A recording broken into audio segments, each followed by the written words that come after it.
Lisa Carter stood in the center of the massive chamber, surrounded by hundreds of alien beings from across the galaxy. The air hummed with strange sounds as different species talked in their own languages. Some clicked, some buzzed, some made low rumbling sounds that seemed to come from deep in their chests. The smell was odd too, a mix of different atmospheres that each species needed to breathe. She had been humanity's voice in this place for 12 years. 12 years of trying to make these aliens understand humans. 12 years of defending every choice her people made. Today, it would all end. The Galactic Council had made their decision about humans 3 days ago in private meetings. Lisa knew what was coming. The message from Earth had been clear.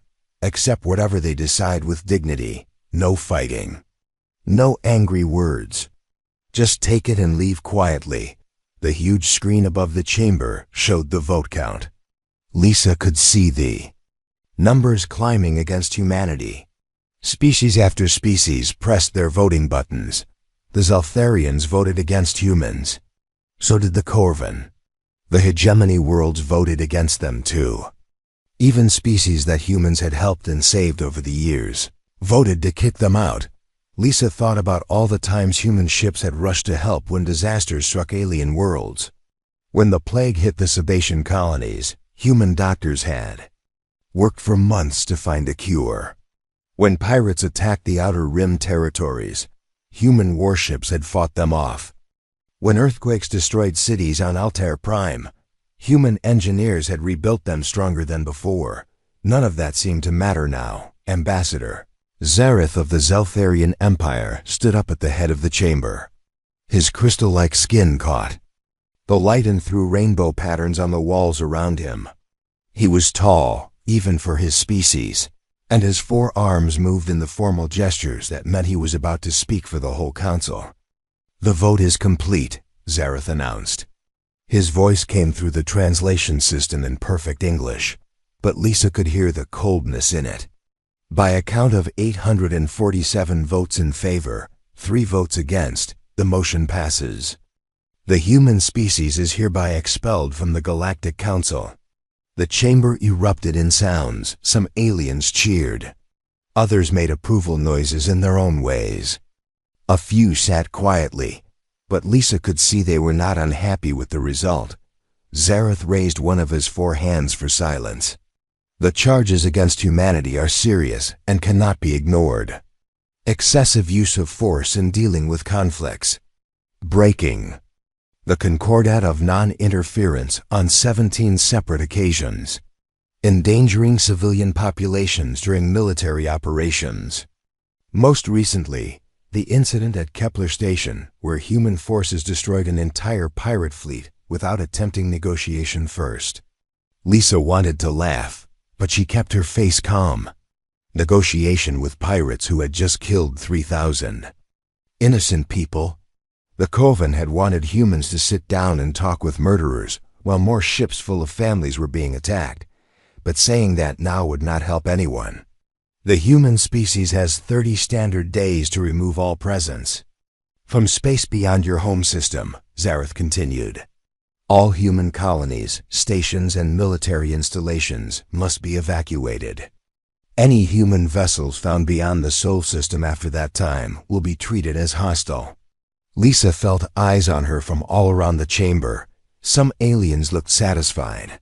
Others seemed curious about how she would react. A few, very few, looked sorry about what was happening. The Andalite delegation looked down at their desks. They had been friends to humanity, but even they had not voted to keep humans in the council. She thought about the speech she had prepared.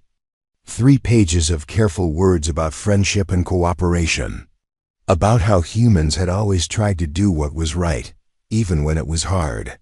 About how they had bled and died protecting aliens who were now throwing them out. She had practiced, if for hours, making sure every word was perfect. Instead, Lisa simply nodded once. She gathered the data pads from her desk, put them in her case, and stood up. The chamber fell quiet as hundreds of alien eyes watched her. She walked toward the exit without saying a word. Her footsteps echoed in the sudden silence. Behind her, she could hear the alien starting to talk again, but she did not look back. At the door, she paused for just a moment and glanced over her shoulder at the chamber where she had spent so many years fighting for her people. Then she left, and the great doors closed behind her with a soft sound. On Earth, Admiral Ben Taylor sat in the war room deep under the Pentagon. The walls around him showed screens with information from across human space. Ship positions, colony reports, military status updates. Everything humans had built beyond their home system was displayed here. The message from Lisa had arrived an hour ago, just 5 words. It is done. Protocol 7. Ben looked around the table at the other military leaders. General Patricia Hayes commanded the ground forces. Admiral John Mitchell ran the Space Navy. Director Frank Moore handled intelligence operations. They had all been waiting for this day, even though they had hoped it would never come. "Gentlemen, ladies," Ben said quietly. "Begin the recall." Patricia leaned forward. "All of it, sir?" "Even the deep space stations, everything," Ben confirmed. "Every ship, every station, every piece of equipment more advanced than a farming tool. If we built it, we take it. If we cannot take it, we destroy it." John pulled up a holographic display, showing human space. Red dots marked colonies. Blue dots showed military bases. Green dots were civilian stations and research facilities. There were thousands of them, scattered across hundreds of light years. "The logistics alone will be enormous," John said. "We have over 200 colonies to evacuate. 50 major stations, 15 major shipyards, and that is just the big stuff." "How long?" Ben asked. Frank checked his data pad. "If we push hard and use every available ship, we can do it in 3 weeks. But that means leaving behind anything that cannot be quickly moved." "No," Ben said firmly. "We take it all. Every bolt, every wire, every computer core. I do not want to leave these aliens so much as a screwdriver that they can study and copy." Patricia looked surprised. "Sir, that seems a bit harsh. Many of these species have been our friends." Ben brought up a new display showing the vote count from the council. 847 to 3, Patricia. "Where were our friends when the vote was taken? The Andalites abstained rather than support us. The Sabaceans we saved from plague voted against us. The Talaxians whose children we rescued from slavers could not be bothered to even show up for the vote." The room fell quiet as they all studied the numbers. "We gave them 2 centuries of protection," Ben continued. "We bled for them. We died for them. We shared our technology and our knowledge. And when it came time to stand with us, they threw us away because we fight too hard against their enemies." John nodded slowly. "What about the colonies that want to stay? Some of our people have lived out there for generations." "Their choice," Ben replied. "But if they stay as individuals. No human technology, no human weapons, no human support. They will be on their own, subject to whatever local government takes over." Frank brought up another screen. "Sir, we should also consider that some aliens might try to interfere with the evacuation. If they think we are removing valuable technology ... double quotes. Let them try," Ben said coldly. "We are not members of their council anymore. We do not have to follow their rules. Any alien ship that interferes with our evacuation will be destroyed." The others around the table exchanged glances. They had never heard Ben speak with such cold anger before. "Send the message to all human installations," Ben ordered. "Full evacuation. Silent departure. Bring everything home." As the coded messages went out across human space, the galaxy was about to learn what it meant to lose humanity's protection. They just did not know it yet. Captain Helen Brooks stood on the bridge of the cargo ship Unity, watching as the last transport vessels docked with Sanctuary Station. The massive space station had been humanity's pride for 53 years. It floated in the darkness between star systems, serving as a trading post, refueling station, and safe harbor for human ships traveling the deep space routes. Now it was being stripped bare in just 18 days. "Ma'am, the engineering teams report they have removed the last of the fusion reactors," said Lieutenant Paul Stevens. He was sweating despite the cool air on the bridge. Everyone was working double shifts to meet the evacuation deadline.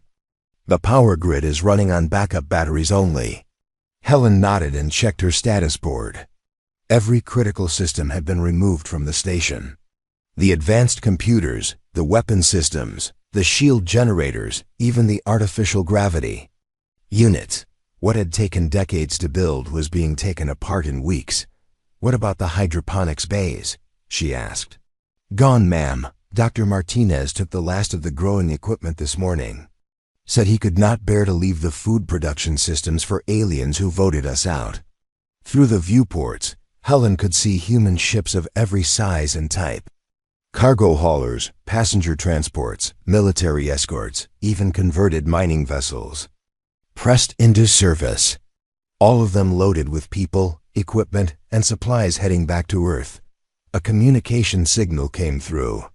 Helen recognized the face on the screen as Captain Dave Wilson from the freighter New Hope. "Helen, we have a problem," Dave said. His usually calm expression was tight with stress. "The Altarians are demanding to board my ship. They say they want to inspect our cargo for safety violations." Helen felt her jaw clench. The Altarians had been circling human operations like vultures for days, waiting to claim whatever humans left behind. "What is your cargo, Dave?" "Medical supplies and research data from the hospital complex on level 7. Nothing dangerous, but some of the research is pretty advanced stuff." "Deny their request," Helen said firmly. "We are not subject to their authority anymore. If they try to board, consider it an act of piracy." Dave's eyes widened slightly. "Ma'am, are you sure? That could cause an incident." "Good," Helen replied. "Maybe they need to understand that we are not their subjects anymore." After closing the communication, Helen turned to her weapons officer. "Lieutenant Clark, are our defensive systems ready?" "Yes, ma'am. All weapon systems are charged and ready. We also have the destroyer Fearless standing by if things get ugly." Helen looked out at the alien ships that had been gathering around the station for the past week. Altarian cruisers, Corvan scouts, even some hegemony vessels. All of them waiting to pick over the bones of human civilization in this sector. "Let them come," she said quietly. 3,000 light years away, on the frontier world of New Montana, Sheriff Kate Wilson was dealing with her own problems. The planet had been settled by humans 47 years ago. Rolling grasslands clear. Rivers and wide open spaces that reminded the colonists of old Earth. 12,000 people had built good lives here, raising cattle and growing crops in the rich soil. Now they had to leave it all behind. Kate stood in her office, looking out the window at the main street of Riverside, the planet's only real town. Human families were loading their belongings into trucks and heading to the spaceport. Children cried as they said goodbye to pets they could not take with them. Adults tried to comfort each other while their own hearts were breaking. "Sheriff, we have visitors," said Deputy Ryan Clark. He pointed out the window at a group of insect-like aliens walking down the main street. Corvan, judging by their 6 legs and compound eyes.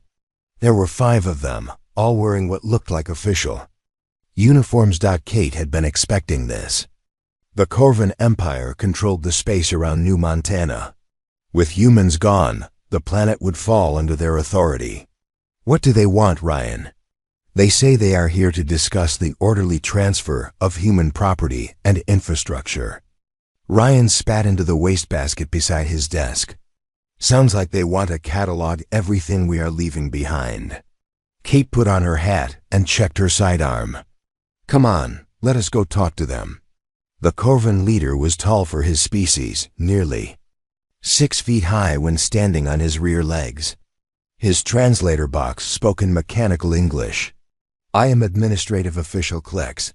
I am here to inventory human assets that will remain on this world. There will not be any, Kate said simply. Klex's compound eyes focused on her. That is not possible. Your structures, your farming equipment, your power grid, these things cannot be removed. Kate smiled, but it was not a friendly expression. Watch us. She led the aliens down the main street, pointing out the preparations. The power plant was being dismantled, with all the advanced components loaded onto cargo trucks. The communications array was already gone, taken apart piece by piece. Even the irrigation systems for the farms were being dug up and packed away. Your medical facility, Klex said, pointing at the hospital.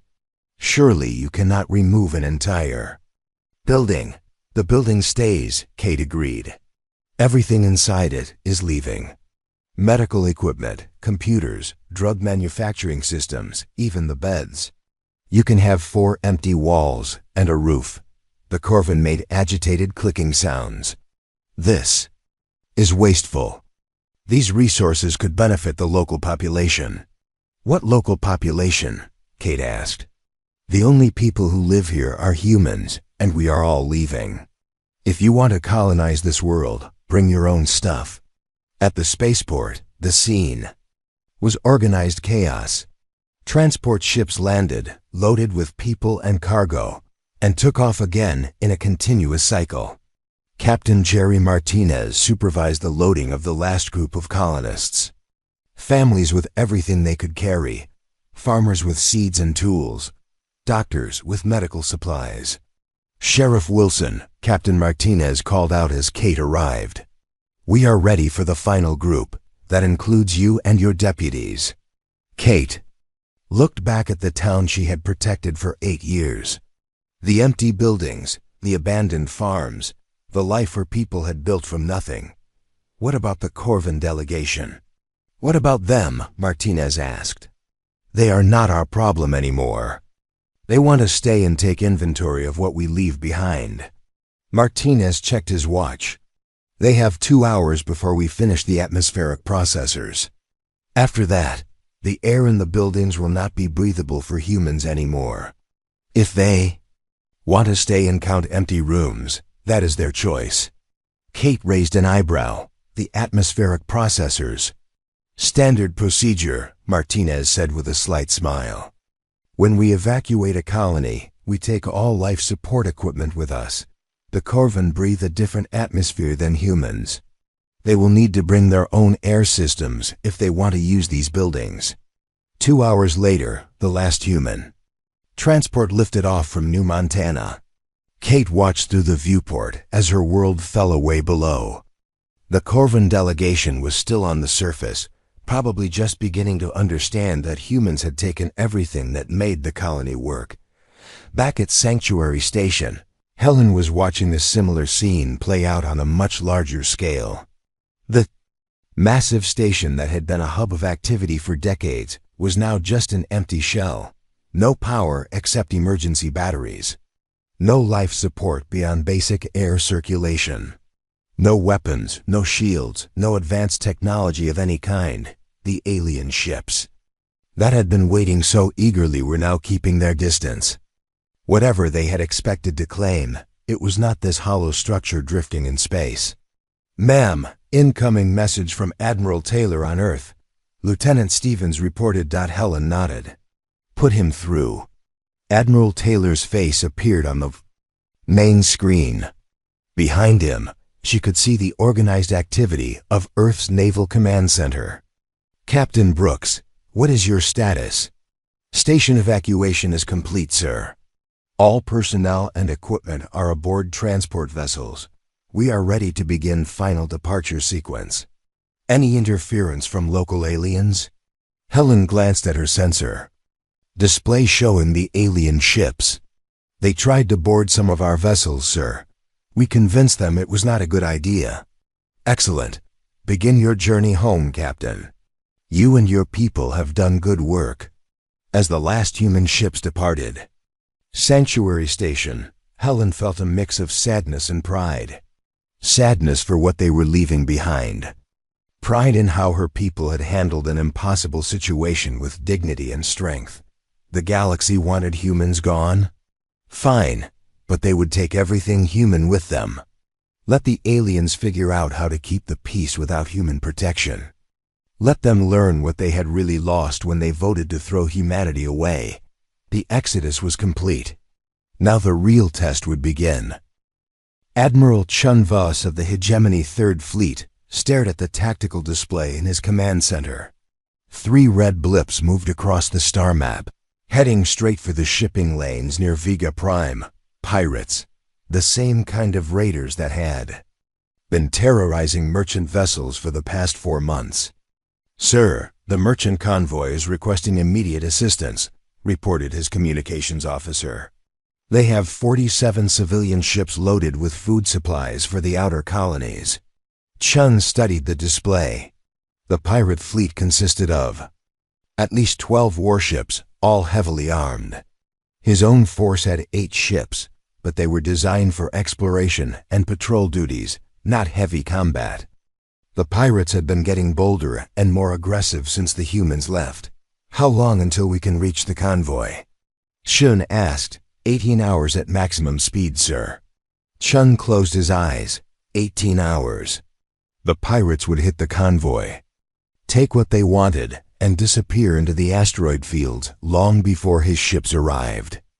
Just like they had done 6 times in the past 2 months. "Send a message to Council Fleet Command," he ordered. "Request immediate reinforcement for anti-piracy operations in the Vega sector." His aide looked uncomfortable. "Sir, Command says all available forces are already deployed. The nearest fleet with heavy combat ships is stationed at the Corvan border dispute. For 57 years, human patrol fleets had kept these shipping routes safe." Chun remembered complaining to the Council about human excessive force when dealing with pirates. The humans had a simple policy: shoot first, ask questions later. At the time, it had seemed unnecessarily violent. Now Chun understood why humans never bothered with warnings or negotiations. Pirates did not surrender. They did not follow rules. They killed innocent people for profit, and the only language they understood was superior firepower. "Send the convoy a message," Chun said quietly. "Tell them to scatter and run. We cannot reach them in time." 3 star systems away, Governor Malik Torres of the Sebastian colony on Centauri 7 was facing his own crisis. The planet's defense grid was flashing red warnings across every screen in the command center. Ships had appeared at the edge of the system, ships belonging to the Crimson Syndicate. "How many vessels, Commander Blake?" Torres asked. 23 ships, sir, all armed. They are broadcasting demands for tribute payments and access to our labor force." Torres felt his stomach drop. The Crimson Syndicate were slavers. For generations, they had raided frontier worlds, taking people to sell in the illegal markets on the Outer Rim. Human fleets had spent decades hunting them down, destroying their bases and freeing their victims. With humans gone, the slavers were coming back. "What is the status of our defense systems?" Torres asked. Commander Blake looked at his instruments with frustration. "The orbital platforms are operational, but half the weapon systems are offline. The humans installed and maintained all the advanced targeting computers. Without their technical support, we cannot repair the damaged units." Torres walked to the large window overlooking the capital city. Below him, 2 million Sebastians went about their daily lives, unaware that slave ships were approaching their world. These were people who had voted to expel humans from the Galactic Council just 6 months ago. "Can we contact the Council fleet?" Torres asked. "I tried, sir. The nearest Council warships are dealing with the situation at Rigel. They estimate they can respond to our request in 3 weeks. 3 weeks. The slavers would land, take whoever they wanted, and be gone in 3 days." Torres had seen the reports from other worlds that had been hit. Thousands of people taken, Families destroyed, entire communities left broken. Sir, Commander Blake said quietly, there is one option. We could send a message directly to Earth. Request assistance from human forces. Torres was quiet for a long moment. His people had voted against humanity. They had supported the Council's decision to throw humans out. Now he was supposed to ask for their help? No, he said finally. We made our choice. We will handle this. Ourselves. But even as he said it, Torres wondered how they possibly could. On the Council homeworld, Councillor Prime Zarith was having the worst month of his long political career. His office was filled with reports of crisis after crisis spreading across the galaxy. Each day brought new disasters, new problems that seemed impossible to solve. The situation in the Outer Rim continues to deteriorate, reported his aide, Kellic. The young Andalite looked exhausted. He had been working 18-hour days trying to coordinate responses to the growing chaos. Pirate activity has increased by 300%. Slave raids are up 400%. Trade between systems has dropped by 60% because merchants are afraid to travel.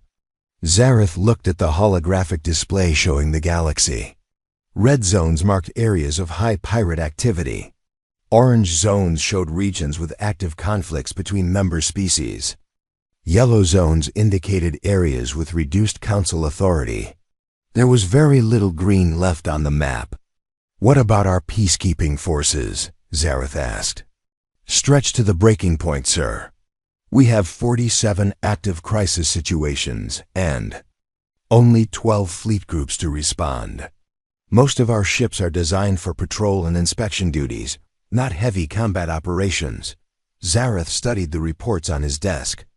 Border disputes that had been settled for decades were flaring up again. Species that had lived in peace were now arguing over territory and trade rights. Pirates who had been afraid to operate in council space were now conducting raids within sight of major trade routes. Perhaps, Kellic said carefully, we should consider reaching out to Earth. The humans have considerable military experience. With these types of situations, Zareth's forearms moved in an angry gesture. Absolutely not. We will not show weakness by crawling back to those violent primitives. They are the reason we have these problems in the first place. Kellic looked confused. Sir, how do you mean? The humans created a culture of violence in our galaxy, Zareth explained. Their aggressive response to every problem taught others that force was the answer to disputes. Now that they are gone, it will take time for peaceful solutions to take hold again. But even as he said it, Zareth wondered if he truly believed his own words. The reports on his desk told a different story. Without human intervention, the galaxy was not becoming more peaceful. It was becoming more dangerous. On the bridge of the cargo ship Prosperity, Captain Nick Cooper was learning the same lesson the hard way.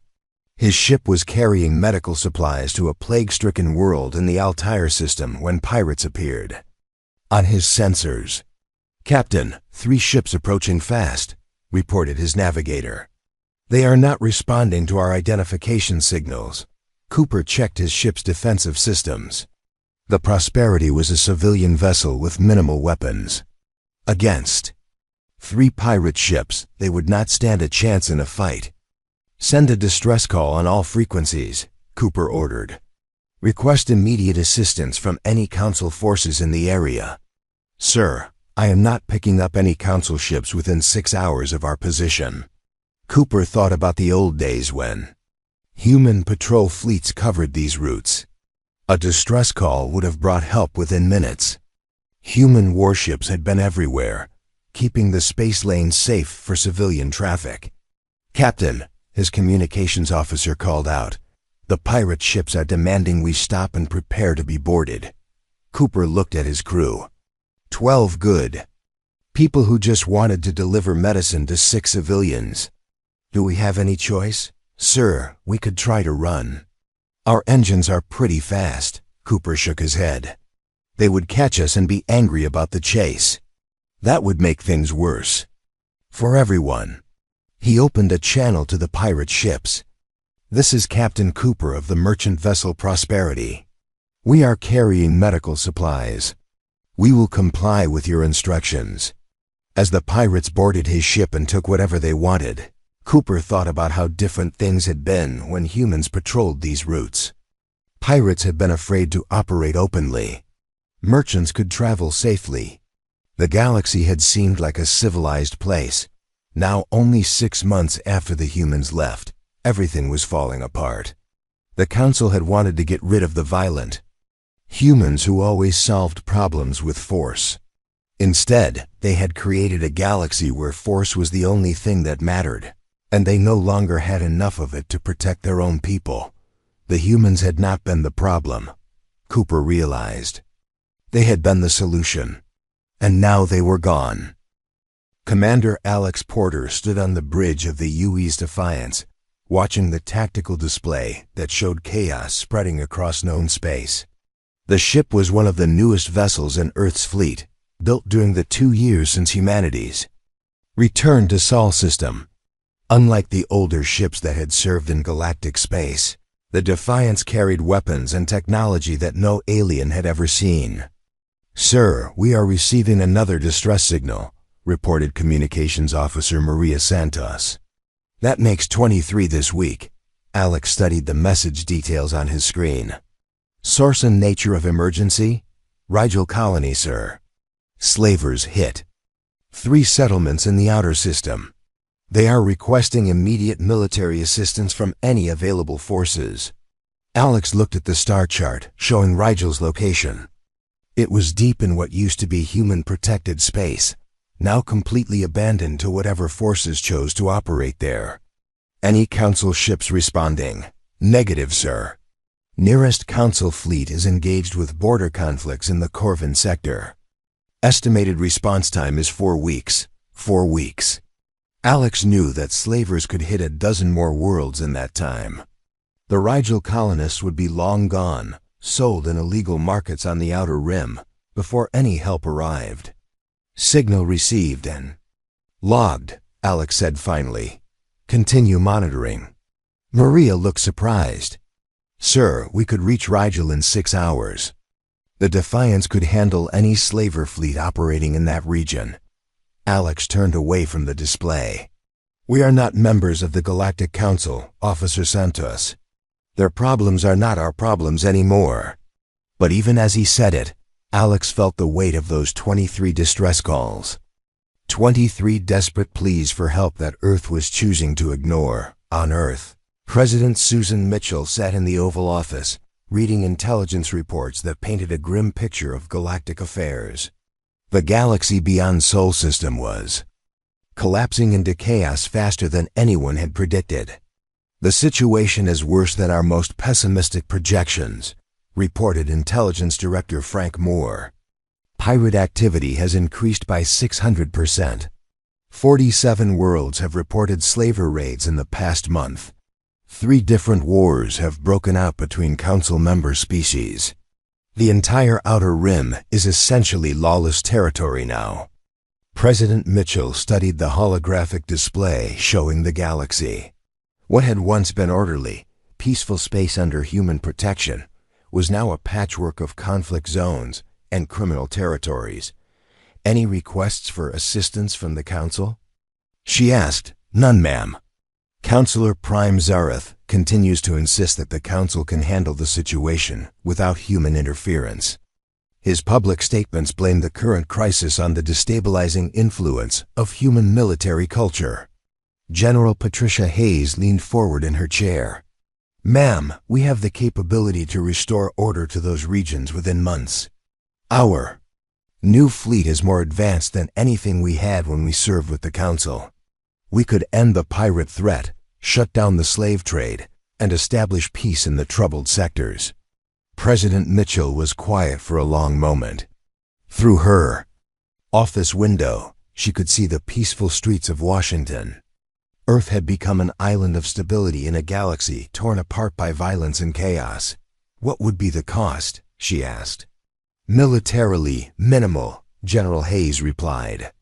"Our technology advantage is overwhelming. Politically, it might send the wrong message. If we intervene without being asked, it could look like we are trying to force our way back into galactic affairs. Frank Moore pulled up another report. There is also the question of precedent, ma'am.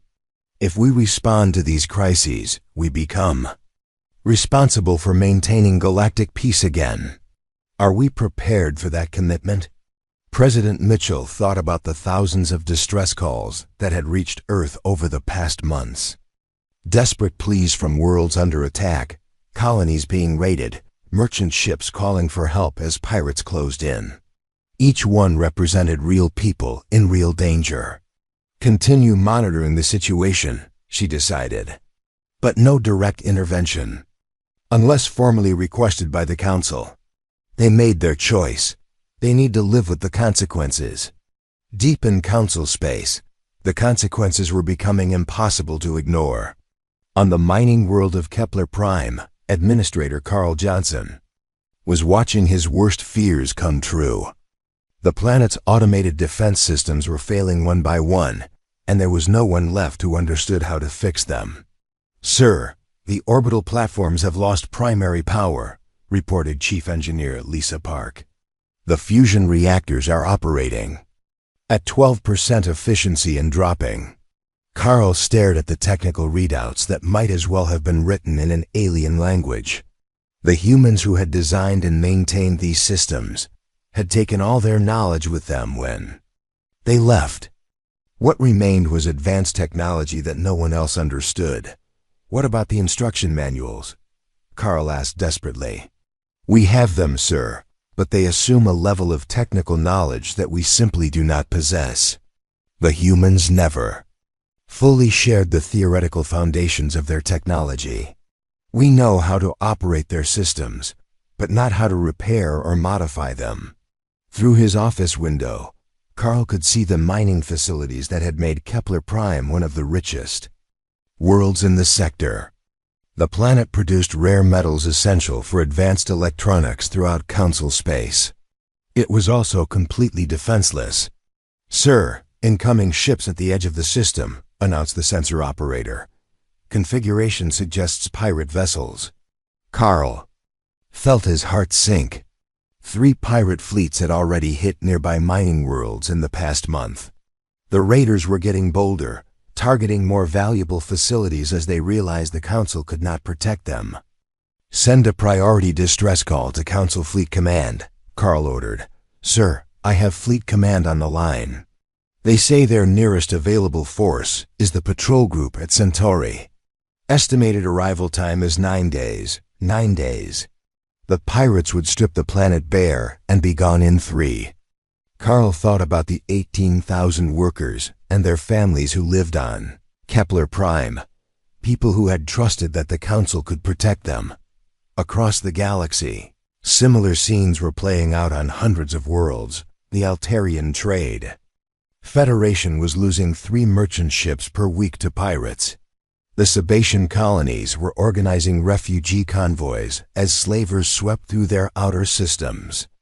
Border disputes that had been settled for decades were erupting into armed conflicts as species fought over resources and territory. In the Council chambers, Councilor Prime Zareth faced angry delegations from across the galaxy. Representatives demanded action, protection, solutions to problems that seemed to grow worse every day. "The hegemony has lost 47 merchant vessels in the past month," declared Ambassador Vix of the Talaxian Republic. "Our trade networks are collapsing. Worlds that depend on imported food are facing starvation. The Outer Rim colonies are being abandoned," added the Andalite representative. "Entire populations are fleeing to the core worlds because they cannot defend themselves against raiders." Zareth looked around the chamber at faces filled with fear and anger. These were the same beings who had cheered when humanity was expelled from the Council. Now they demanded that the Council solve problems that humans had prevented for centuries. "We are doing everything possible," Zareth insisted. "Our peacekeeping forces are deployed across all trouble zones. Additional ships are being commissioned for patrol duties. Your peacekeeping forces are not equipped for major combat operations, Ambassador Vix replied sharply. They are designed for diplomatic missions and minor disputes, not fleet battles with organized pirates. The Coven representative spoke up. Perhaps we should consider a military alliance with one of the major powers. The hegemony has substantial naval forces. The hegemony is dealing with their own piracy problems, Zareth replied. Besides, we cannot appear weak by asking for outside military assistance. We are weak, Ambassador Vix said bluntly. Our military doctrine was built around the assumption that humans would handle major security threats. Without them, we have no effective response to organized violence. Zareth felt the weight of truth in those words. For generations, the Council had focused on diplomacy, trade regulation, and peaceful dispute resolution. They had left military matters to the humans who seemed to enjoy fighting anyway. Now with humans gone, the Council faced threats they had no idea how to handle. We will not crawl back to the humans, Zareth said firmly. They created this culture of violence. We will find peaceful solutions. But even as he spoke, Zareth wondered if peaceful solutions existed for problems like pirate fleets and slave raids. The galaxy was learning a hard lesson about the difference between peace and the absence of war. Peace required strength to maintain it. Without that strength, there was only chaos. Ambassador Lisa Carter stood on the porch of her ranch house in Montana, watching the sunrise paint the mountains gold and orange. 3 years had passed since she walked out of the Galactic Council chambers for the last time.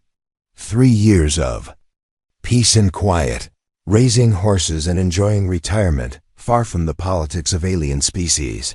The communication device on her kitchen table had been silent for months. Today it was flashing with an urgent priority signal. Lisa picked up the device and activated the holographic display. The face that appeared was older and more tired than she remembered. Counselor Prime Zareth looked like he had aged a decade. In 3 years, Ambassador Carter, Zareth began. His usual proud bearing was gone, replaced by something that looked almost like humility. I speak for the Galactic Council in formally requesting Earth's assistance with the current crisis. Lisa set down her coffee cup and studied the alien leader who had once voted to throw her people out of the galaxy. What kind of assistance, Counselor? Zareth's 4 arms moved in what Lisa recognized as a gesture of supplication. The situation has become unmanageable. Pirate fleets control half the outer rim.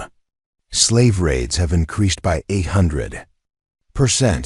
3 wars are currently being fought between member species. Our peacekeeping forces are completely overwhelmed. That sounds like a council problem, Lisa said calmly. We are formally requesting the restoration of humanity's full council membership, Zareth continued, his voice strained. All previous rights and territories would be returned. We also request immediate deployment of human peacekeeping forces to restore order in the affected sectors. Lisa was quiet for a long moment, watching Zareth's face on the display. She could see the desperation there, the fear of a leader whose civilization was falling apart around him. I am retired, Counselor, she said finally. You will need to make that request through official channels.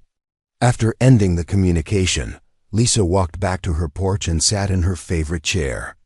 The mountains were peaceful in the morning light. No alien ships, no crisis meetings, no desperate pleas for help. Just quiet and calm. But she knew that peace would not last much longer, on Earth. President Susan Mitchell sat in the Situation room, surrounded by her military and intelligence advisors. The formal request from the Galactic Council had arrived through diplomatic channels 6 hours ago. The document was 12 pages long and filled with legal language, but the basic message was simple. Please come back and save us. What are our options? President Mitchell asked. General Patricia Hayes pulled up a holographic display showing human military capabilities. We have 47 new warships completed, with 15 more under construction. all equipped with technology at least 20 years ahead of anything the aliens have seen. We could restore order to the affected sectors within 6 months. Intelligence Director Frank Moore added his assessment. The galaxy is in complete collapse, ma'am. Without intervention, we estimate that civilized space will shrink by 70% within the next 2 years. Billions of civilians are at risk. President Mitchell studied the reports on her desk. 3 years of monitoring galactic affairs had shown her exactly what happened when humans stopped keeping the peace. The galaxy had learned the hard way that peace was not a natural state of affairs. It had to be built and maintained by those strong enough to defend it. What would be our conditions for returning? She asked. Secretary of State Robert Clark spoke up. Full acknowledgement of the Council's error in expelling us. Guarantee of human autonomy in future peacekeeping operations. And permanent seats on the Council Security Committee with veto power over military decisions. In other words, President Mitchell said, we want to make sure this never happens again. Exactly, ma'am. President Mitchell looked around the room at her advisors. These were good people who had watched 3 years of galactic chaos while Earth remained safe and prosperous. They knew what the right thing to do was, even if it meant taking responsibility for aliens who had thrown them away. Draft our response, she decided. We will consider limited humanitarian interventions on a case-by-case basis. Full reinstatement requires the conditions Secretary Clark outlined, plus formal guarantees of human authority in military matters. 2 days later, the Galactic Council met in emergency session. Counselor Prime Zareth read Earth's response to the assembled representatives. The chamber was quieter than Lisa Carter had ever seen it during her years as ambassador. The humans are demanding significant concessions, declared the Corvin representative. Veto power over military decisions, permanent security seats. This gives them more power than they had before. Because they deserve it, replied Ambassador Vix of the Talaxian Republic. They tried to warn us this would happen. We threw them out anyway. Now we need them back. The Andalite representative stood up. My people have lost 37 colonies to pirates and slavers. We cannot protect ourselves. If humans want guarantees of military authority, give them whatever they ask for. Zareth looked around the chamber at faces filled with exhaustion and fear. These were the survivors of 3 years of chaos. Half the original council members had already withdrawn from galactic affairs, retreating to their home systems for protection. The vote was unanimous for the first time in decades. 1 week later, Captain Helen Brooks stood on the bridge of the UEs of Retribution, flagship of the new human fleet. The massive warship was more advanced than anything Earth had built during their time with the Council. 3 years of isolation had allowed human technology to leap forward without alien oversight. Ma'am, we are receiving surrender signals from the pirate fleet, reported Lieutenant Paul Stevens. Helen looked at the tactical display showing 12 pirate ships dead in space, their weapons and engines destroyed by weapons they had never encountered before.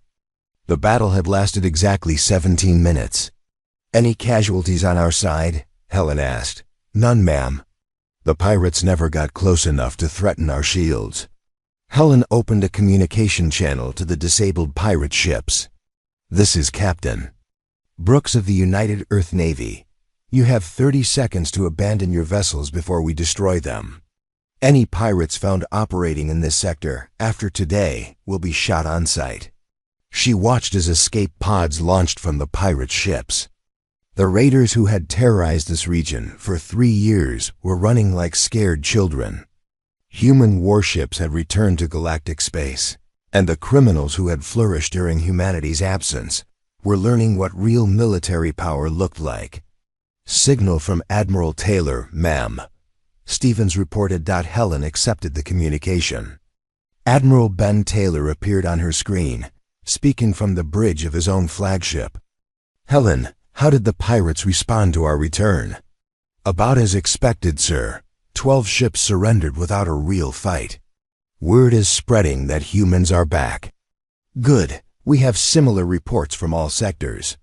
Pirate activity has dropped by 90% in areas where our ships have been sighted. Helen smiled grimly.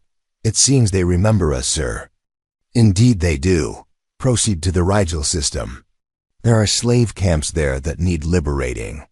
As the human fleet moved through space that had been lawless for 3 years, word of their return spread faster than their ships could travel.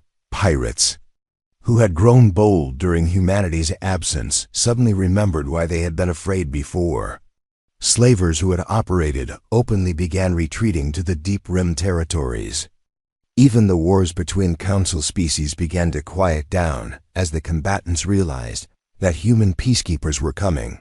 The galaxy was learning that civilization was not maintained by good intentions or diplomatic agreements. It was maintained by those willing and able to fight for it. The Galactic Council had thrown away their guardians and paid the price in blood and chaos. Now the guardians had returned, stronger than ever. They came not for gratitude or recognition, but because someone had to stand between the darkness and the light. After all, that was what humans did. The silence was over. The galaxy would never forget again.